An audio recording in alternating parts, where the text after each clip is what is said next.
Mano, muito obrigado a todos. Olha aqui meu canal, eu tô com 100 pessoas inscritas. Muito obrigado, de verdade. Eu não postei esse vídeo antes, que minha net foi cortada, tá osso.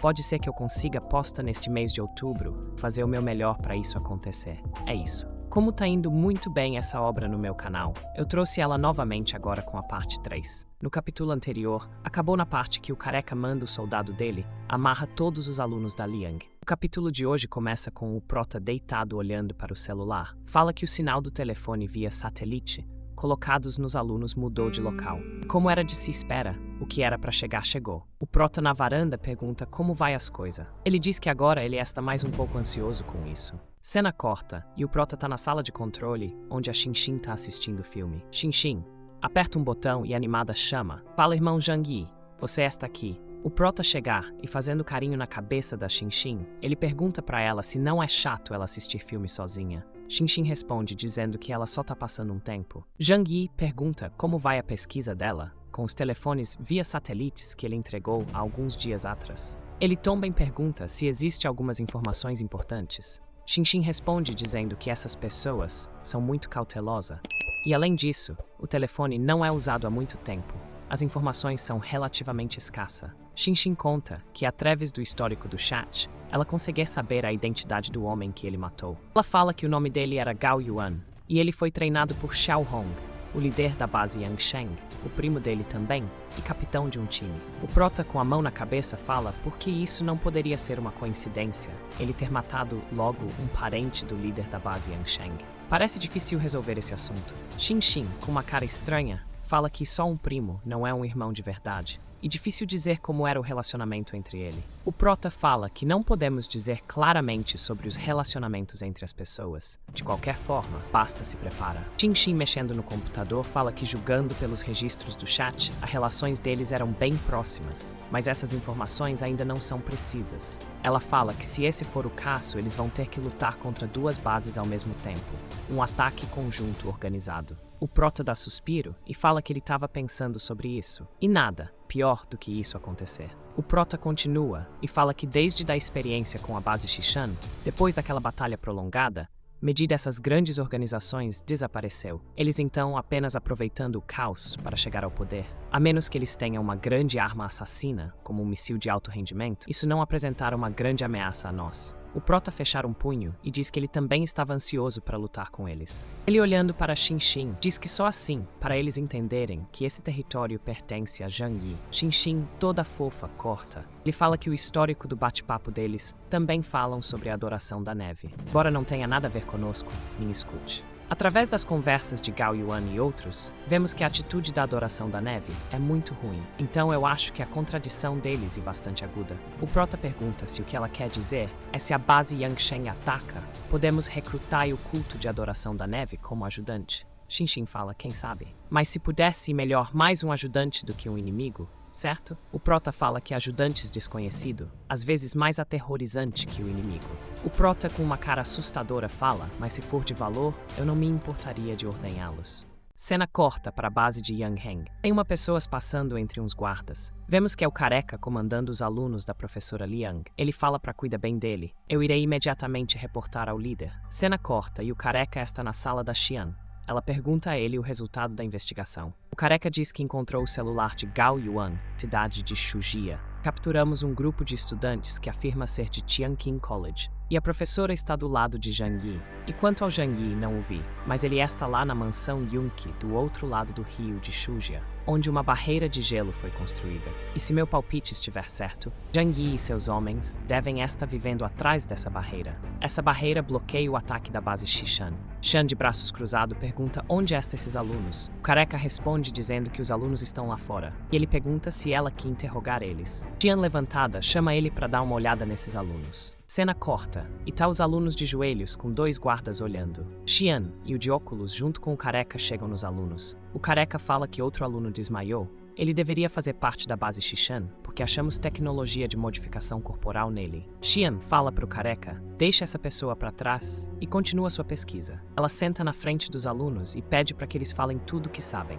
Caso contrário, os métodos serão mais pesados. O aluno de sempre abre a bocona e grita, falando que tudo que ela quiser saber, ele vai contar tudo, mas não faça nada comigo. Os outros alunos gritam, falando que vão contar tudo que sabem mais que ela. Não matem eles. Xian então pergunta onde eles acharam esse telefone via satélite. 3 alunos balançam a cabeça. O de cabelo meio verde fala que eles tombem não sabem sobre esse telefone. O do meio fala que nunca viu isso. Xian olha com uma cara ameaçadora. O aluno de sempre grita, falando que essa coisa foi deixada pelo Zhang Yi. Xian, de perna cruzada, pergunta se foi realmente Zhang Yi que deixou lá. Ela começa a fazer várias perguntas sobre o Zhang Yi com essa cara estranha. Ela pergunta quantas pessoas estão mais ele, qual tipo de habilidade eles têm, quantas armas e suprimentos eles têm em mãos. Os alunos balançam as cabeças. Pergunta se eles não podem falar, se balançam mesmo. Ela, de braços cruzados, pergunta se eles têm mais algumas informações, porque só isso não vai deixar que ela deixe eles vivos. Os alunos assustados, o da esquerda fala que eles têm outros valores. O da direita fala que a professora Liang é a única pessoa que pesa neles. O do meio fala que se ela for, quer luta contra Zhang Yi, eles a mostraram o caminho para eles. Xian vai saindo e fala para o careca tranca eles. Dá algum tempo para que eles pensarem em qual função eles desempenhará. O cara de óculos, que eu não sei o nome dele ainda, ele diz que talvez eles possam tentar. Ele chegar no ouvido da Xian e conta a ela que esses são alunos da Liang Yue. E a Liang agora é subordinado de Zhang Yi. A relação deles deve ser muito boa entre eles. Não sabemos a força de Zhang Yi, nós podemos usar esses alunos. Fija que negociou com eles para obter vantagem. O desempenho do Zhang Yi desta forma, quão forte ele pode ser? Não entendi, foi nada dessa tradução. Xian, meia surpresa, pergunta se ele se sente ameaçado por esses alunos inúteis. Ela nem espera, ele responde, e fala para ele não ser tão estúpido. Este é o fim do mundo. Só quem tem valor e talentos podem ser trocados. Ela, olhando para os alunos, fala que eles parecem lixos, olhando pela primeira vista. Quem fará alguma coisa por eles? Até mesmo a professora deles, Liang Yue. Possível ser tão estúpido. Acredito que Els vai chegar aí nestante, professora besta. De óculos se curvando, fala que nem todas mulheres são sensatas como ela. Talvez a professora deles tenha um coração mole. Xian, com a mão no queixo, pergunta se ele quer dizer que talvez a professora Liang seja virgem. É o que, como assim, não estava falando sobre o coração dela ser mole nestante? KKK. Ele diz que não deseja além do melhor para ela. Haverá uma reunião. Eu sem entender nada. Ela, com o dedo para cima, fala para ele enviar alguém para entre em contato com Zhang Yi e coloque coleiras nos alunos e jogue-o em uma cela subterrânea. Cena corta para o dia seguinte. Na casa do Prota, Liang fala para o Prota que está indo nos alunos entregar a comida. Yi diz que está tudo bem, volte mais cedo. Ele diz que está muito frio lá fora. Cuidado para não congelar. Ela fica toda corada, ela saindo com a comida dos alunos. O Prota fica pensando quando a Liang Yue descobrir sobre seus alunos o que vai acontecer. O Prota levanta a cabeça e pensando, ele diz que com a personalidade dela, é impossível ela ficar indiferente. O Prota come o pão e ainda pensado fala que ele espera que isso não aconteça, após ele poder manda ela cair fora do abrigo. Cena corta para Liang, abrindo a porta de onde os alunos dela ficavam. Ela se assustar. Ela olhando para dentro, pergunta onde estão todos os alunos. Ela fica pergunta, será que eles foram capturados por alguém? Raptado pelas grandes forças? Ela começa a caça do lado de fora, olhando para todos os lados.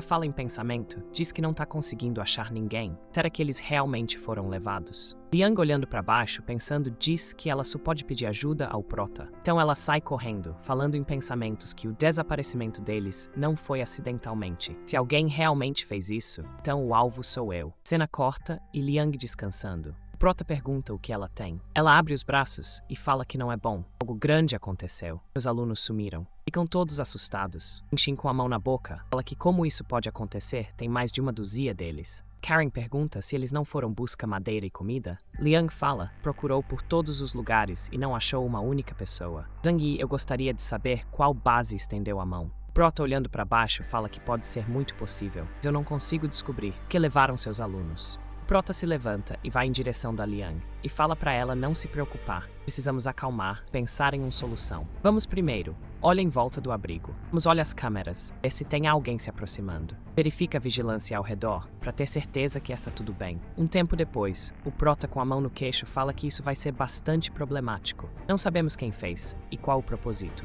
Vamos cair na passividade total. Embora atualmente se saiba que existem 4 organizações principais na cidade de Tianhai, não se pode excluir completamente a possibilidade de outras pequenas e desconhecidas comportamento do poder. Para nós, é quase impossível fazer proativamente qualquer coisa. Mas a outra parte sequestrou Liang Yue. Os alunos devem ter planos, então acho que devemos esperar. Talvez a outra parte entre em contato conosco. Liang fica fazendo pergunta: o que eu tenho para merecer isso? Conspiração? Não me lembro de ter ido contra quem você pecou. O Prota fala que esta questão é muito complicada, mas desde que a compreendemos, sou seu aluno. Se não estivesse mirando em você, o que mais poderia ser? Em quem? E a Joukir, a outra, olhando cara. Eu não lembro o nome dessa de cabelo vermelho. Se vocês lembram, deixa aí nos comentários. O Prota fala: claro, acabei de propor uma possibilidade. Liang fica toda triste. Prota pega na mão dela, Prota atacante Kaká. Ele olhando pra ela, fala pra ela não se preocupar, pois o negócio dela tombem o negócio dele. Liang fica corada. Zhang Yi colocar as mãos na dela e diz que ele prometeu a ela que iria ajudá-la a encontrar uma saída. Você não vai voltar atrás em sua palavra e engordar. Assim que houver novidades, tomarei medidas imediatamente. Ela olhando para as mãos do Prota, fala que ela vai ouvir ele. Ela saindo com a Xinxin e Karen. O Prota fica pensando que finalmente esses problemas foram resolvidos. Joukir chega perto dele, pergunta se poderia ser uma dessas forças que vieram atacar nós. O Prota fala que é bem isso. Lembrei o nome dessa de cabelo vermelho, é Yang Mi. Ela chega perto do Prota e fala que ainda não temos uma vida estável há alguns dias, porque a luta começou de novo. O Prota fala que ela tá errada, não foi essa guerra que tirou a vida estável. O Prota pega na cintura da dela e fala que guerra e brigar com outros são a norma do apocalipse. A paz não. Ele pegando na cintura das duas, fala que se apenas duas forças atacarem ao mesmo tempo, deveria ser defendido. Os quatro têm a possibilidade de unir força. Se esse for o caso, talvez seja um pouco problemático. Eu cuidarei disso. Joukir olha para ele e pergunta se ele não sente pena da Liang. Prota pergunta a ela se ela está se sentindo angustiado. Por que você está se sentindo angustiado? Joukir, com uma cara confusa, fala que ele não tem nenhuma opinião sobre a Liang. Em outra palavra, você não se moveu em direção a ela. O Prota fala que ele a admira muito. Se isso pode se tornar amigos confiáveis são os melhores. Mas antes disso, ela tem que passar. Esse é o nível atual. Cena corta, e o Prota tá falando com seu tio e o gordinho. O Prota fala que a situação atual é provavelmente como ele está dizendo. Vocês têm que estar preparados. O tio Suprota fala que desde quando eles mataram os alienígenas na base Chaoyu, eu sabia que essa batalha era inevitável. O gordinho com a mão na cabeça fala: pare.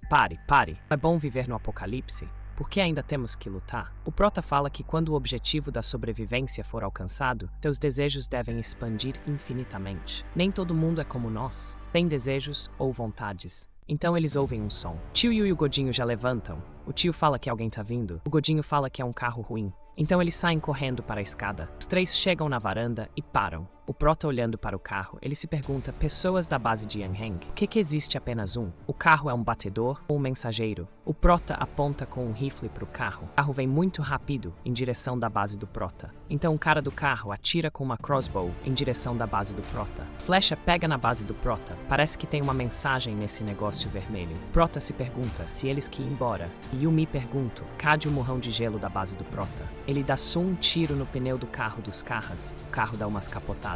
O Prota e o tio pula pela janela. O gordinho fica olhando de boca aberta. E o Prota cai no estilo: olha. O guarda estende a mão para levantar o outro. Ele pede para o outro levantar rápido que eles estão vindo. E olha para trás, e tá vindo o Prota com o Au-Hau e o tio. O guarda deixa o outro lá e sai correndo dali. O Prota dá uma mirada de cima da cabeça do gato e dá uma balada na perna do cara. O guarda grita e cai igual um trouxa no chão. Mas depois dessa qualquer um caia. O Prota fala que nenhum deles parecem estranhos. Então os dois caras mordem a língua. Vem o gordinho correndo com a flecha na mão gritando: chefe, eles deixaram isso de uma olhada? Prota fica com uma cara assustada e pede pro Godinho não se mexer. Ele fica olhando pra flecha. O Prota pede pra ele lentamente abaixar a flecha. Será que tem o que nessa flecha, hein? Fica pra próxima parte. Se bate 10 likes, trago a próxima parte. Desculpa pela demora pra postar vídeos e que sem net tá foda. O vídeo saiu pequeno, mas esse foi o máximo que consegui. Então quando eu pago a net, trago o vídeo de 20 minutos de novo. É isso, falou, fui.